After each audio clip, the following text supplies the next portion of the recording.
তাড়াতাড়ি আমি শুইয়া পড়ি, হালকা করে মুতিয়া। ভাইপো আমার সারা রাত জাগে, কারণ সে সব থেকে বড় চুতিয়া। মাকে আমি ভালোবাসি, সঙ্গে আমার নানি। আর মাকে নিয়ে উল্টাপাল্টা কথা বললে আমিও কিন্তু মা বোন এক করতে জানি।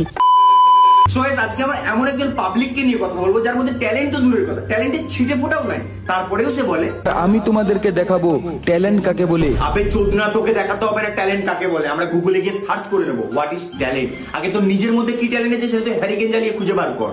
আজকে আমরা এমন এক চোদনাকে নিয়ে কথা বলবো যার ভিডিও মানে দানিশ জেন আছে না, দানিশ জেনের ফ্যান্স আমাকে সাপোর্ট করে। দানিশ জেনের ফ্যান্সদেরকে বলছি, দানিশ জেনের ফ্যান্স আমাকে ভালোবাসে। আবে ছুচা চোদা, যে মানুষটা পৃথিবীতে নাই তার নাম ভাঙিয়ে আর কতদিন খাবি? খাচ্ছিস তারপরেও বলছিস দানিশ জেনের আমি ফ্যান্স না। এই মারা, তাহলে তুই কি? দানিশ ভাইয়ের আমি কপি করি। আচ্ছা, তাহলে কপিটা ট্যালেন্ট। এবার তোকে দেখেই মনে হয় কপি ছাড়া তোর কিছু ছেড়ার ক্ষমতা নাই। এই ছুচা চোদাটা এমন এক বিষাক্ত প্রাণী যে